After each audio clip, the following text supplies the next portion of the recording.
You will hear a number of different recordings, and you will have to answer questions on what you hear. There will be time for you to read the instructions and questions, and you will have a chance to check your work. All the recordings will be played once only. The test is in 4 parts. At the end of the test, you will be given 10 minutes to transfer your answers to an answer sheet. Now turn to Part 1. Part 1. You will hear a conversation between a senior librarian and a woman interested in working at the library. First, you have some time to look at questions 1 to 7.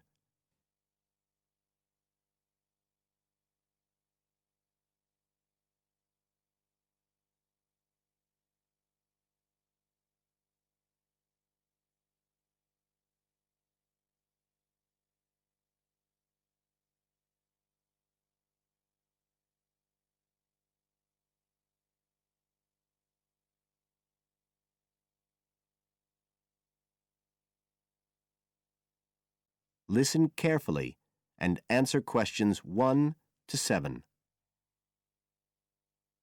I'm interested in doing some work for the library. Are you the person to speak to? Yes. Right. Well, what sort of work are you interested in? Well, I've just come to live here in Australia. I don't want a full-time job until my children have settled down, but I really need to get out of the house a bit. And I heard you need voluntary workers for various projects. Right. But I don't know if I have the right skills. Well, we do provide training. Oh! We always include an orientation to the library, together with emergency procedures. That's fire regulations, emergency exits, first aid so you can cope with accidents or sudden illness. Things like that which are necessary for anyone who's working with the public. Then we give specialist training for particular projects, like using our database system. I do have quite good computer skills, in fact. Oh, great. Is there any sort of dress requirement? Well, all staff have to wear a name badge, so they can be identified if they go outside the staff-only areas. But apart from that, there aren't many regulations. We ask you to sign in and sign out for insurance purposes, but that's all. How about transport? Do you live locally? Well, not too far away. I'm at Porpoise Beach. My husband needs a car during the day, but it's only about 20 minutes on the bus. In fact, we can reimburse part of your travel expenses in that case. Oh!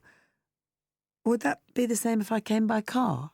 No, because parking is such a problem here. One thing we are looking for, though, is someone who can drive a minibus. No problem. So, do the projects involve going outside the library? Some, yes, but not all. We've just finished one which involved working with photographs taken of the area 50 or 100 years ago.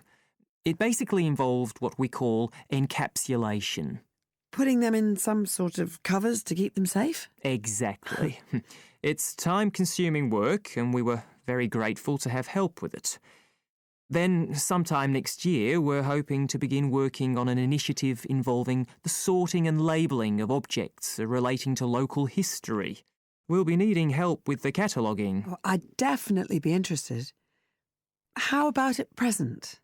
Well, we have a small team who work to support those who are unable to read. Working with the blind? Yes, or other groups who have reading difficulties. We provide volunteers with equipment so that they can take books home with them and read them aloud onto CDs. We're gradually building up a collection that can be lent to those who need them. I can see it would be useful, but I'd really like to do some sort of work where I can get the chance to meet people. How about reading stories to children? That's done by our regular staff. But we do have another project. It's a very long-established scheme which involves helping those who are unable to have direct access to the library. Oh, I noticed someone with a trolley of books when I was at the hospital last week. That sort of thing. That would have been one of ours, yes. It's one of our most popular services. Lots of people who wouldn't dream of going to the library normally when they're at home borrow a book when the trolley comes round the ward. I can imagine. Yes, I'd definitely be interested in that. Right, so how do I enrol? Well, we do ask all volunteers to commit themselves to a regular period each week. I could probably do 5 or 6 hours. Oh, be careful not to take on too much. But we do need someone for a couple of afternoons from 2 to 4, so 4 hours altogether. That sounds fine. Before you hear the rest of the conversation, you have some time to look at questions 8 to 10.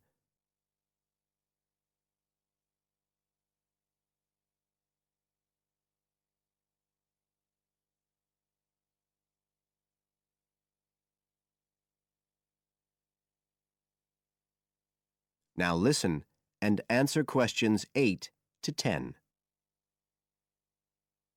Right, so here's the application form.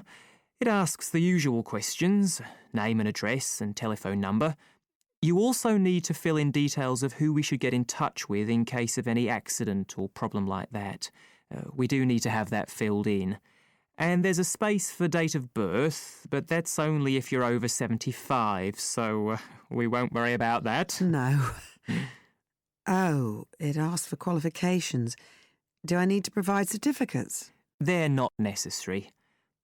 We'll need the names of 2 referees, not relatives or family members, obviously. What else? Signature of parent or guardian. That won't be necessary, as I assume you're over 18. Yes. What's this? It says civil conviction check. That's a document we have to provide by law for those working on projects involving children, so we won't need it in your case. But you will need to sign this separate document. That's a copy of commitment.